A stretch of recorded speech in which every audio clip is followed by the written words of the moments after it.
सतनाम श्री वाहिगुरु साहिब जीओ। भगत पाए तरिया संसार, बिन भगति तन होसी छार। परम सन्मानयोग गुरु खालसा साध संगत जी, वाहिगुरु जी का खालसा वाहिगुरु जी की फतेह।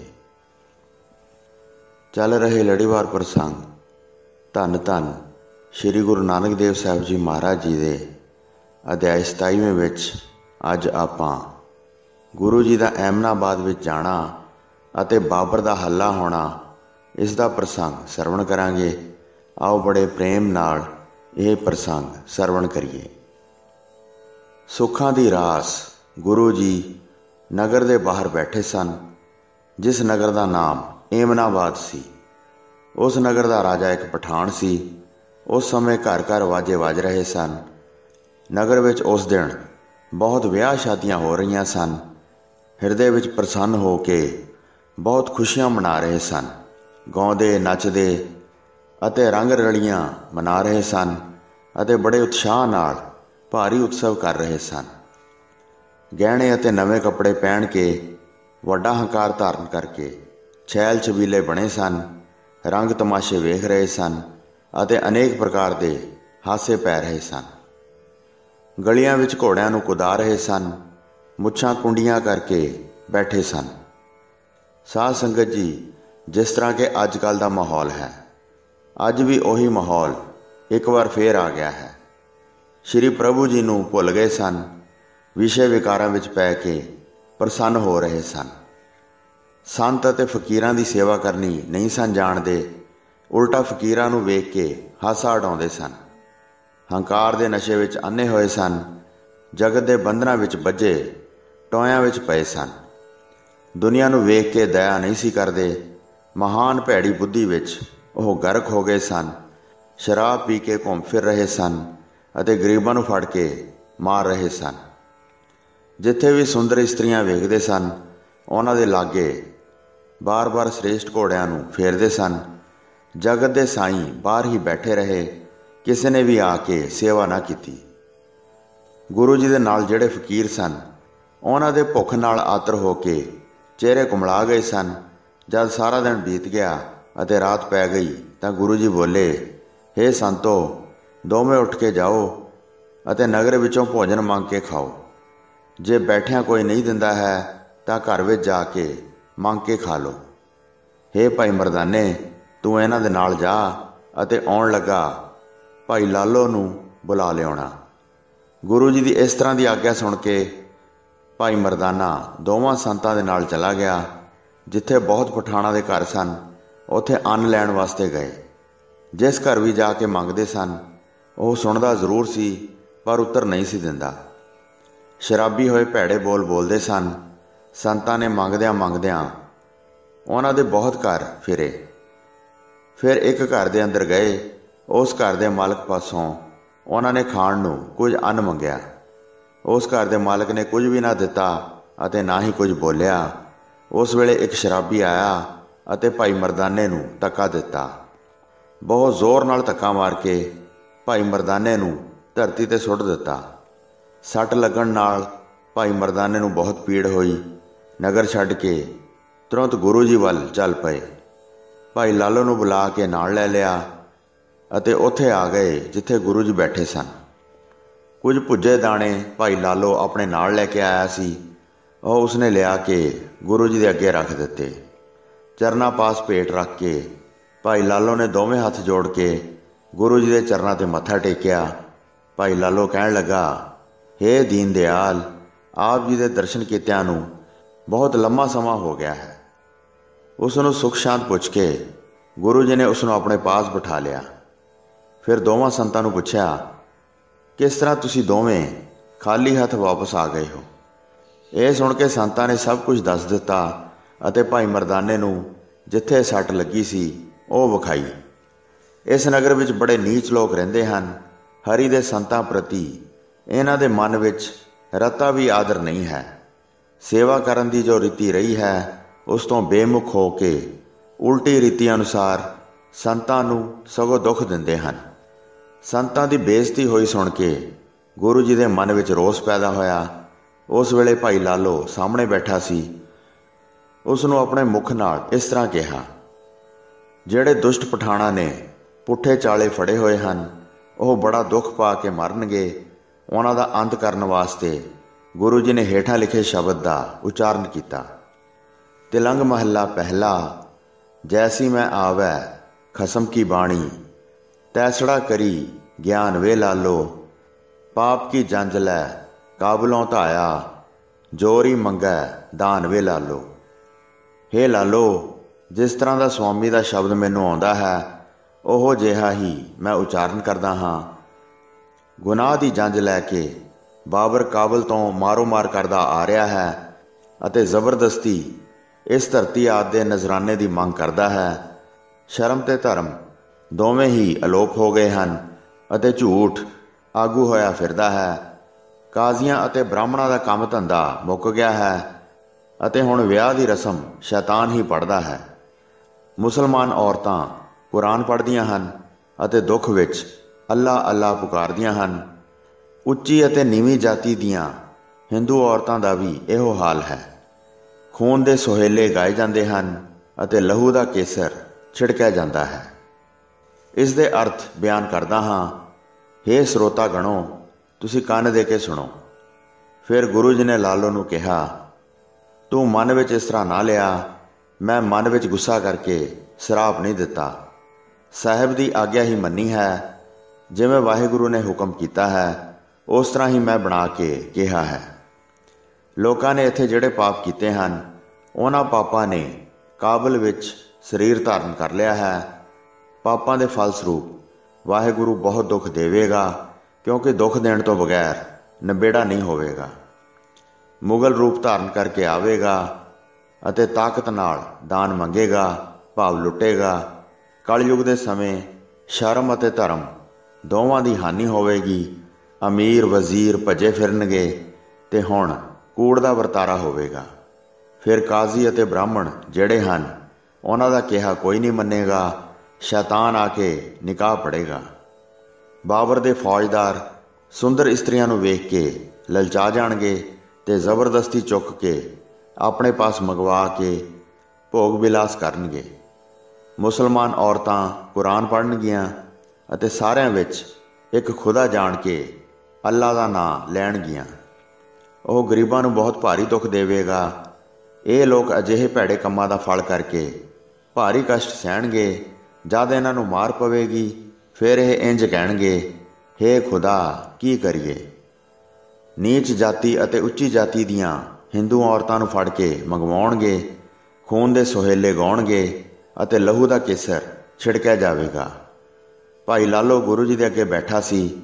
ਪੁੱਛਣ ਵਾਸਤੇ ਉਹ ਬੋਲਿਆ, ਮੁਗਲ ਆ ਕੇ ਲੜਾਈ ਕਰਨਗੇ। ਹੇ ਗੁਰੂ ਜੀ, ਇਸ ਬਾਰੇ ਸਾਰਾ ਬ੍ਰਿਤਾਂਤ ਸਾਨੂੰ ਸੁਣਾਓ।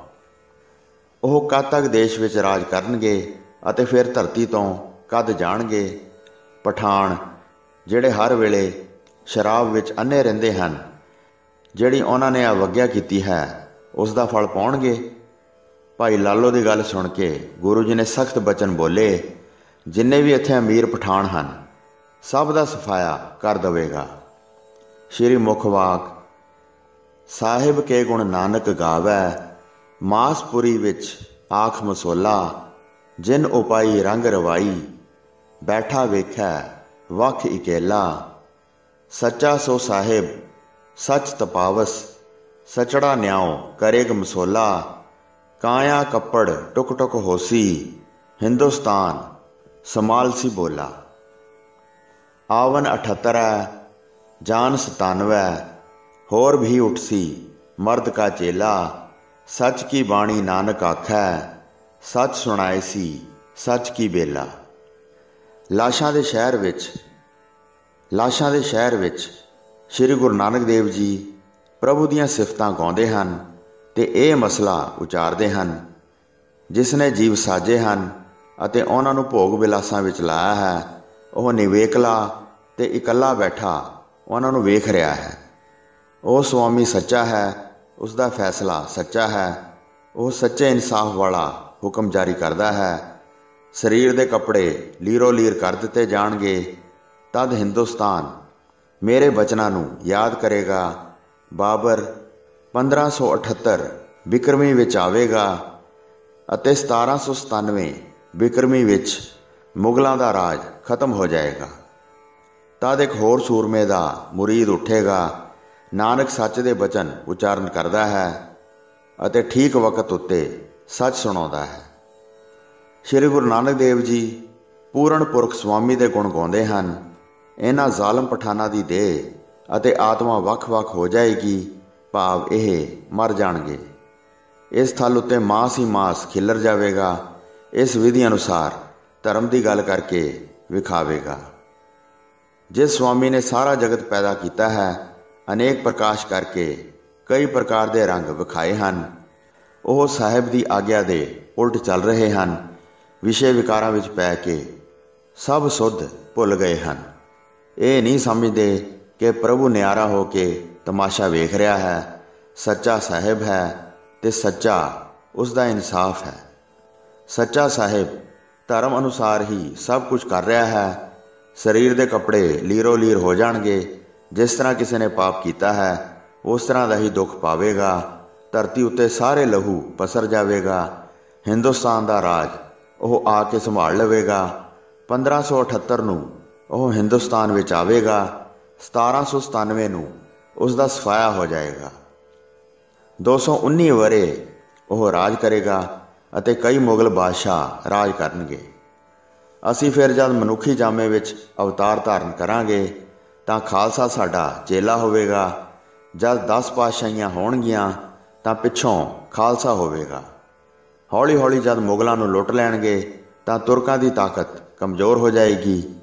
ਜੇ ਖਾਲਸਾ ਆਪਸ ਵਿੱਚ ਮਿਲ ਕੇ ਰਹੇਗਾ ਤਾਂ ਦੁਸ਼ਟਾਂ ਦੇ ਘਰ ਖੋ ਕੇ ਉਸ ਦਾ ਰਾਜ ਵਧੇਗਾ। ਜੇ ਆਪਸ ਵਿੱਚ ਗੁੱਸੇ ਦੇ ਵਸ ਹੋ ਕੇ ਲੜਾਈ ਕਰਨਗੇ ਤਾਂ ਦੁੱਖ ਪਾਉਣਗੇ। ਗੁਰੂ ਨਾਨਕ ਜੀ ਨੇ ਸੱਚੀ ਬਾਣੀ ਕਹੀ ਹੈ, ਜਦ ਨਰ ਅਵਤਾਰ ਪ੍ਰਗਟ ਹੋਵੇਗਾ ਤਦ ਹੀ ਜਾਣਨਗੇ। ਸਾਰੇ ਪਠਾਣਾਂ ਦਾ ਹੁਣ ਅੰਤ ਹੋਵੇਗਾ। ਬੰਦੂਕ, ਕਟਾਰ ਅਤੇ ਕਿਰਪਾਨਾਂ ਚੱਲਣਗੀਆਂ। ਸਾਰਾ ਨਗਰ ਲੁੱਟਿਆ ਜਾਵੇਗਾ ਅਤੇ ਬਹੁਤ ਡਰ ਛਾ ਜਾਏਗਾ। ਹੁਣ ਕੋਈ ਵੀ ਸਬੂਤਾ ਨਹੀਂ ਬਚੇਗਾ। ਇਹ ਸਾਰਾ ਪ੍ਰਸੰਗ ਗੁਰੂ ਜੀ ਨੇ ਬਿਆਨ ਕੀਤਾ। ਇੱਕ ਵਿਦਵਾਨ ਬ੍ਰਾਹਮਣ ਇਹ ਗੱਲਾਂ ਸੁਣ ਰਿਹਾ ਸੀ। ਉਸਨੇ ਵੇਖਿਆ ਇਹ ਕੋਈ ਪੂਰਨ ਸੰਤ ਹੈ ਜਿਸ ਨੇ ਗਜ਼ਬ ਦਾ ਸ਼ਬਦ ਉਚਾਰਨ ਕੀਤਾ ਹੈ। ਹਿਰਦੇ ਵਿੱਚ ਡਰ ਧਾਰਨ ਕਰਕੇ ਘਰ ਨੂੰ ਚਲਾ ਗਿਆ। ਘਰ ਤੋਂ ਬਹੁਤ ਪਕਵਾਨ ਤਿਆਰ ਕਰਵਾ ਕੇ ਲਿਆਇਆ। ਨਿਮਰ ਹੋ ਕੇ ਗੁਰੂ ਜੀ ਦੇ ਅੱਗੇ ਧਰ ਦਿੱਤੇ ਅਤੇ ਹੱਥ ਜੋੜ ਕੇ ਬੋਲਿਆ, ਇਹ ਆਹਾਰ ਸੰਤਾਂ ਨੂੰ ਖਵਾ ਦਿਓ ਤਾਂ ਕਿ ਇਹਨਾਂ ਦੀ ਭੁੱਖ ਮਿਟ ਜਾਏ ਤੇ ਇਹ ਸਾਰੇ ਤ੍ਰਿਪਤ ਹੋ ਜਾਣ। ਜੋ ਆਪ ਨੇ ਸਖਤ ਸ਼ਬਦ ਕਹੇ ਹਨ ਕਿ ਨਗਰ ਲੁੱਟਿਆ ਜਾਵੇਗਾ ਅਤੇ ਪਠਾਣਾਂ ਦਾ ਖਾਤਮਾ ਹੋ ਜਾਏਗਾ, ਸੋ ਆਪਣੇ ਬਚਨ ਵਾਪਸ ਮੋੜ ਲਓ। ਤੁਸੀਂ ਮਹਾਂਪੁਰਖ ਹੋ, ਕਿਰਪਾ ਕਰੋ। ਮੈਂ ਚੱਲ ਕੇ ਤੁਹਾਡੀ ਸ਼ਰਨ ਆਇਆ ਹਾਂ, ਹੁਣ ਸਾਡੀ ਰੱਖਿਆ ਕਰੋ। ਗੁਰੂ ਜੀ ਨੇ ਕਿਹਾ, ਹੇ ਬ੍ਰਾਹਮਣ, ਇਸ ਤਰ੍ਹਾਂ ਸੁਣੋ। ਸੰਤ ਦਾ ਬਚਨ ਹਾਥੀ ਦੇ ਦੰਦ ਵਰਗਾ ਹੁੰਦਾ ਹੈ। ਇੱਕ ਵਾਰ ਜੇ ਬਾਹਰ ਕੱਢੀਏ ਫਿਰ ਇਹ ਦੁਬਾਰਾ ਮੂੰਹ ਵਿੱਚ ਪ੍ਰਵੇਸ਼ ਨਹੀਂ ਕਰਦਾ। ਸਾਰੇ ਪਠਾਣਾਂ ਦਾ ਅੰਤ ਹੋਵੇਗਾ ਤੇ ਇਸ ਥਾਂ ਕੋਈ ਨਹੀਂ ਬਚੇਗਾ। ਤੂੰ ਕਿਉਂਕਿ ਹੁਣ ਦੀਨ ਮਨ ਹੋ ਕੇ ਆ ਮਿਲਿਆ ਹੈ, ਇਸ ਲਈ ਤੈਨੂੰ ਹੁਣ ਬਖਸ਼ ਦਿੰਦੇ ਹਾਂ। ਗੁਰੂ ਜੀ ਨੇ ਕਿਹਾ, ਹੇ ਬ੍ਰਾਹਮਣ, ਲਾਲੋ ਤੇ ਤੁਸੀਂ ਮਿਲ ਕੇ ਇਸ ਤਰ੍ਹਾਂ ਕਰੋ ਜਿਵੇਂ ਅਸੀਂ ਬਚਨ ਕਹਿੰਦੇ ਹਾਂ। ਆਪਣੇ ਪਰਿਵਾਰ ਨੂੰ ਨਾਲ ਲੈ ਲਓ ਤੇ ਆਪਣੇ ਘਰ ਦੀਆਂ ਸਾਰੀਆਂ ਵਸਤਾਂ ਸੰਭਾਲ ਲਓ। 4 ਕੋਸ ਤੇ ਹੁਣ ਤੁਸੀਂ ਜਾਓ। ਉਸ ਥਾਂ ਇੱਕ ਸੁੱਕਾ ਤਲਾਬ ਵੇਖੋਗੇ। ਸਾਰਾ ਕੁਟੰਬ ਲੈ ਕੇ ਉਸ ਥਾਂ ਜਾ ਕੇ ਬੈਠੇ ਰਹੋ। ਕਿਸੇ ਦੇਰ ਤੋਂ ਬਗੈਰ ਨਗਰ ਨੂੰ ਛੱਡ ਦਿਓ। ਸਵੇਰ ਹੁੰਦਿਆਂ ਹੀ ਮੁਗਲਾਂ ਦੀ ਸੈਨਾ ਇੱਥੇ ਆ ਜਾਏਗੀ ਅਤੇ ਸਾਰੇ ਘਰ ਲੁੱਟ ਲਵੇਗੀ। ਸਾਰੇ ਪਠਾਣਾਂ ਨੂੰ ਜਮਾ ਦੇ ਦੁਆਰ 'ਤੇ ਭੇਜ ਦੇਣਗੇ ਤੇ ਇਸਤਰੀਆਂ ਨੂੰ ਬੰਨ੍ਹ ਕੇ ਨਾਲ ਲੈ ਜਾਣਗੇ। ਇਹ ਸੁਣ ਕੇ ਭਾਈ ਲਾਲੋ ਅਤੇ ਬ੍ਰਾਹਮਣ ਨੇ ਗੁਰੂ ਜੀ ਦੇ ਬਚਨਾਂ ਨੂੰ ਸੱਚਾ ਜਾਣਿਆ, ਹਿਰਦੇ ਵਿੱਚ ਦ੍ਰਿੜ ਪ੍ਰਤੀਤ ਕੀਤੀ ਅਤੇ ਤੁਰੰਤ ਆਪਣੇ ਘਰਾਂ ਨੂੰ ਚਲੇ ਗਏ। ਆਪਣਾ ਸਾਰਾ ਸਮਾਨ ਉਹਨਾਂ ਨੇ ਸੰਭਾਲ ਲਿਆ। ਆਪਣੇ ਨਾਲ ਭਰਾਵਾਂ, ਪੁੱਤਰਾਂ ਅਤੇ ਇਸਤਰੀਆਂ ਨੂੰ ਨਾਲ ਲੈ ਲਿਆ। ਫਿਰ ਨਗਰ ਤੋਂ ਬਾਹਰ ਨਿਕਲ ਗਏ ਅਤੇ ਤੁਰ ਕੇ ਗੁਰੂ ਜੀ ਵੱਲੋਂ ਦੱਸੇ ਸਥਾਨ 'ਤੇ ਪਹੁੰਚ ਗਏ। ਬਾਬਰ ਨੇ 50 ਕੋਹ ਦੂਰ ਡੇਰਾ ਲਾਇਆ ਸੀ। ਬਾਬਰ ਦੇ ਨਾਲ ਫੌਜ ਦਾ ਇੱਕ ਵੱਡਾ ਦਲ ਸੀ। ਤੁਰਕ ਬਹੁਤ ਬਲਵਾਨ ਸਨ ਤੇ ਉਹਨਾਂ ਪਾਸ ਬਹੁਤ ਘੋੜੇ ਸਨ। ਉਹ ਤੁਰੰਤ ਬਹੁਤ ਦੂਰ ਤੋਂ ਚੱਲ ਕੇ ਆ ਗਏ। ਉਸ ਵੇਲੇ ਬਾਬਰ ਦੇ ਮਨ ਵਿੱਚ ਆਇਆ ਕਿ ਏਮਨਾਬਾਦ ਨਗਰ ਨੂੰ ਜਾ ਕੇ ਘੇਰਦਾ ਹਾਂ। ਅਚਾਨਕ ਪਠਾਣਾਂ ਉੱਤੇ ਹਮਲਾ ਕਰਾਂਗਾ, ਫੌਰਨ ਉਹਨਾਂ ਨੂੰ ਚੱਲ ਬਚਲ ਕਰ ਦਿਆਂਗਾ। ਬਾਬਰ ਨੇ ਕਿਹਾ, ਇਹਨਾਂ ਨੇ ਮੇਰੀ ਈਨ ਨਹੀਂ ਮੰਨੀ ਹੈ, ਇਸ ਲਈ ਸਾਰੇ ਪਠਾਣ ਜ਼ੋਰ ਨਾਲ ਮਾਰ ਦਿਆਂਗਾ। ਸਾਰੀ ਫੌਜ ਨੂੰ ਆਗਿਆ ਦਿੱਤੀ। ਘੋੜਿਆਂ ਉੱਤੇ ਕਾਠੀਆਂ ਪਾਈਆਂ। ਸਾਰੇ ਯੋਧੇ ਹਥਿਆਰਬੰਦ ਹੋ ਗਏ। ਬੰਦੂਕਾਂ ਉਸੇ ਵੇਲੇ ਕੱਸ ਲਈਆਂ। ਘੋੜਿਆਂ 'ਤੇ ਸਵਾਰ ਹੋ ਕੇ ਦੌੜ ਪਏ ਤੇ ਥੋੜ੍ਹੀ ਦੇਰ ਵੀ ਨਾ ਲੱਗੀ। ਘੋੜਿਆਂ ਨੂੰ ਦੌੜਾਉਂਦੇ ਮੁਗਲ ਅੱਗੇ ਵਧੇ। ਫੌਰਨ ਟਿਕਾਣੇ 'ਤੇ ਪਹੁੰਚ ਕੇ ਬਹੁਤ ਪ੍ਰਸੰਨ ਹੋਏ। ਸਵਾ ਪਹਿਰ ਵਿੱਚ ਉੱਥੇ ਆ ਪਹੁੰਚੇ। ਸਾਰੇ ਨਗਰ ਨੂੰ ਘੇਰਾ ਪਾ ਲਿਆ। ਦਿਨ ਚੜ੍ਹਿਆ। ਘਮਸਾਨ ਦੀ ਲੜਾਈ ਛਿੜ ਪਈ। ਬੰਦੂਕਾਂ ਇਸ ਤਰ੍ਹਾਂ ਚੱਲ ਰਹੀਆਂ ਸਨ ਮਾਨੋ ਪਿਚਕਾਰੀਆਂ ਚੱਲ ਰਹੀਆਂ ਹੋਣ। ਮਾਰ-ਮਾਰ ਕਹਿ ਕੇ ਮੁਖ ਤੋਂ ਗੀਤ ਗਾਉਂਦੇ ਸਨ, ਮਾਨੋ ਬੜੇ ਪ੍ਰੇਮ ਨਾਲ ਹੋਲੀ ਖੇਡ ਰਹੇ ਸਨ। ਨਿਸ਼ੰਗ ਹੋ ਕੇ ਸੂਰਮਿਆਂ ਨਾਲ ਲੜ ਰਹੇ ਸਨ। ਲੋਹੇ ਨਾਲ ਲੋਹਾ ਬਹੁਤ ਖੜਕਿਆ। ਪਠਾਣਾਂ ਨੇ ਕਿਲੇ ਵਿੱਚੋਂ ਬਾਹਰ ਨਿਕਲ ਕੇ ਛਾਲਾਂ ਮਾਰ ਕੇ ਕੁੱਦ ਕੇ ਮੁਗਲਾਂ ਨੂੰ ਤਲਵਾਰਾਂ ਨਾਲ ਮਾਰ ਦਿੱਤਾ। ਇੱਕ ਵਾਰ ਲਲਕਾਰ ਕੇ ਪੈ ਗਏ ਅਤੇ ਤੀਰ ਤੇ ਬੰਦੂਕਾਂ ਚਲਾਈਆਂ। ਸ਼੍ਰੀ ਗੁਰੂ ਜੀ ਦਾ ਬਚਨ ਠੀਕ ਸਾਬਤ ਹੋਇਆ। ਪਠਾਣਾਂ ਦਾ ਕੋਈ ਵੀ ਸ਼ਸਤਰ ਕੁਝ ਵੀ ਨਹੀਂ ਸੀ ਕਰ ਰਿਹਾ। ਬਹੁਤ ਦੇਰ ਅੱਗੇ ਅਟਕੇ ਰਹੇ। ਫਿਰ ਗੁੱਸੇ ਵਿੱਚ ਆ ਕੇ ਬਾਬਰ ਨੇ ਕਿਹਾ, ਹੇ ਮੁਗਲੋ, ਮੇਰੇ ਪਾਸੋਂ ਧਨ ਲੈ ਕੇ ਨਿਤ ਐਸ਼ੋ ਆਰਾਮ ਕਰਦੇ ਹੋ। ਜਦ ਹੁਣ ਮੇਰਾ ਕੰਮ ਆਇਆ ਹੈ, ਹੁਣ ਆਪਣੇ ਪ੍ਰਾਣ ਪਿਆਰੇ ਕਰ ਰੱਖੇ ਹਨ। ਕਦੋਂ ਦੇ ਪਠਾਣ ਅੱਗੇ ਅਟਕੇ ਹੋਏ ਹਨ, ਇਹਨਾਂ ਨੂੰ ਮਾਰ ਕੇ ਫਤਿਹ ਪ੍ਰਾਪਤ ਕਰੋ। ਇਹ ਕਹਿ ਕੇ ਭਿਆਨਕ ਢੋਲ ਵਜਾਏ ਅਤੇ ਧੌਂਸਿਆਂ 'ਤੇ ਬਹੁਤ ਡੰਕੇ ਲਾਏ। ਫਿਰ ਘਮਸਾਨ ਦਾ ਘੋਰ ਯੁੱਧ ਮੱਚ ਉੱਠਿਆ। ਮੁਗਲ ਇੱਕ ਵਾਰ ਇਸ ਤਰ੍ਹਾਂ ਟੁੱਟ ਕੇ ਪੈ ਗਏ ਜਿਵੇਂ ਬਾਜ ਬਟੇਰੇ ਨੂੰ ਵੇਖ ਕੇ ਝਪੱਟਾ ਮਾਰਦਾ ਹੈ। ਪੱਕੀ ਖੇਤੀ ਵਾਂਗ ਪਠਾਨ ਅੱਗੇ ਖੜੇ ਸਨ। ਸਾਰਿਆਂ ਨੂੰ ਇੱਕੇ ਵਾਰ ਨਾਲ ਤਬਾਹ ਕਰ ਦਿੱਤਾ।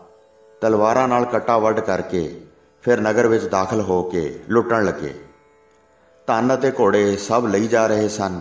ਫਿਰ ਧਾ ਕੇ ਪਠਾਣਾਂ ਦੇ ਘਰਾਂ ਵਿੱਚ ਵੜ ਗਏ। ਸੁੰਦਰ ਨਾਰੀਆਂ ਫੜ ਲਈਆਂ ਜਿਨ੍ਹਾਂ ਨੇ ਸੁੰਦਰ ਗਹਿਣੇ ਅਤੇ ਕੱਪੜੇ ਪਾਏ ਹੋਏ ਸਨ ਅਤੇ ਹਾਲੇ ਛੋਟੀ ਉਮਰ ਦੀਆਂ ਹੀ ਸਨ। ਸਾਰੇ ਪਠਾਣਾਂ ਨੂੰ ਮਾਰ ਕੇ ਨਗਰ ਨੂੰ ਚੰਗੀ ਤਰ੍ਹਾਂ ਲੁੱਟ ਲਿਆ। ਗੁਰੂ ਜੀ ਨੇ ਜਿਹੜੇ ਸ਼ਬਦ ਦਾ ਉਚਾਰਨ ਕੀਤਾ ਸੀ, ਉਸ ਅਨੁਸਾਰ ਪਠਾਣਾਂ ਨੂੰ ਬਹੁਤ ਮਾਰ ਪਈ। ਉਹਨਾਂ ਦੇ ਸਾਰੇ ਪੀਰ ਫਕੀਰ ਡਰ ਗਏ ਅਤੇ ਕੋਈ ਵੀ ਨਾ ਬੋਲਿਆ। ਐਸੀ ਕਿਹੜੀ ਭਾਰੀ ਸ਼ਕਤੀ ਹੈ ਜਿਹੜੀ ਗੁਰੂ ਜੀ ਦੇ ਬਚਨਾਂ ਅੱਗੇ ਟਿਕ ਸਕੇ। ਜੇ ਕਰੋੜਾਂ ਜੁਗਨੂੰ ਇਕੱਠੇ ਹੋ ਜਾਣ ਤਾਂ ਉਹ ਇੱਕ ਸੂਰਜ ਦੇ ਬਰਾਬਰ ਨਹੀਂ ਹੋ ਸਕਦੇ। ਜਿੱਤ ਪ੍ਰਾਪਤ ਕਰਕੇ ਨਗਰ ਨੂੰ ਬਹੁਤ ਲੁੱਟਿਆ ਅਤੇ 2 ਕੋਹ 'ਤੇ ਜਾ ਕੇ ਡੇਰਾ ਜਮਾ ਲਿਆ। ਲੜਾਈ ਜਿੱਤ ਕੇ ਬਾਬਰ ਬਹੁਤ ਖੁਸ਼ ਹੋਇਆ। ਫਿਰ ਸਭ ਥਾਂ ਦੁਹਾਈ ਫਿਰ ਗਈ। ਸਾਧ ਸੰਗਤ ਜੀ, ਜਿਸ ਤਰ੍ਹਾਂ ਬਾਬਰ ਦੇ ਸਮੇਂ ਹੋਇਆ ਸੀ, ਉਸ ਤਰ੍ਹਾਂ ਦਾ ਹੀ ਮਾਹੌਲ ਅੱਜ ਵੀ ਹੈ। ਅੱਜ ਵੀ ਲੋਕ ਰੱਬ ਨੂੰ ਭੁੱਲ ਚੁੱਕੇ ਹਨ ਅਤੇ ਐਸ਼ੋ ਪ੍ਰਸਤੀ ਵਿੱਚ ਪਏ ਹੋਏ ਹਨ। ਇਸੇ ਕਰਕੇ ਕਦੇ ਮਹਾਮਾਰੀ ਆ ਜਾਂਦੀ ਹੈ, ਕਦੇ ਕਿਤੇ ਅੱਗ ਲੱਗ ਜਾਂਦੀ ਹੈ ਅਤੇ ਕਦੇ ਕਿਤੇ ਲੜਾਈ ਦਾ ਡਰ ਉਤਪੰਨ ਹੋ ਜਾਂਦਾ ਹੈ। ਇਸ ਦੁਨੀਆ 'ਤੇ ਇਸ ਵਕਤ ਵੀ ਭਾਰੀ ਕਸ਼ਟ ਪਿਆ ਹੋਇਆ ਹੈ। ਇਸ ਦਾ ਇੱਕੋ ਹੀ ਕਾਰਨ ਹੈ ਕਿ ਅਸੀਂ ਰੱਬ ਨੂੰ ਭੁੱਲ ਚੁੱਕੇ ਹਾਂ। ਸੋ ਸਾਧ ਸੰਗਤ ਜੀ, ਇੱਥੇ ਸ਼੍ਰੀ ਗੁਰੂ ਨਾਨਕ ਪ੍ਰਕਾਸ਼ ਗ੍ਰੰਥ ਦੇ 27ਵੇਂ ਅਧਿਆਇ ਦੀ ਸਮਾਪਤੀ ਹੁੰਦੀ ਹੈ ਜੀ। ਪ੍ਰਸੰਗ ਸੁਣਾਉਂਦੇ ਹੋਏ ਹੋਈਆਂ ਅਨੇਕ ਭੁੱਲਾਂ ਚੁੱਕਾਂ ਦੀ ਖਿਮਾ ਬਖਸ਼ਣੀ ਜੀ। ਦਾਸ ਨੂੰ ਆਗਿਆ ਦਿਓ। ਵਾਹਿਗੁਰੂ ਜੀ ਕਾ ਖਾਲਸਾ, ਵਾਹਿਗੁਰੂ ਜੀ ਕੀ ਫਤਿਹ।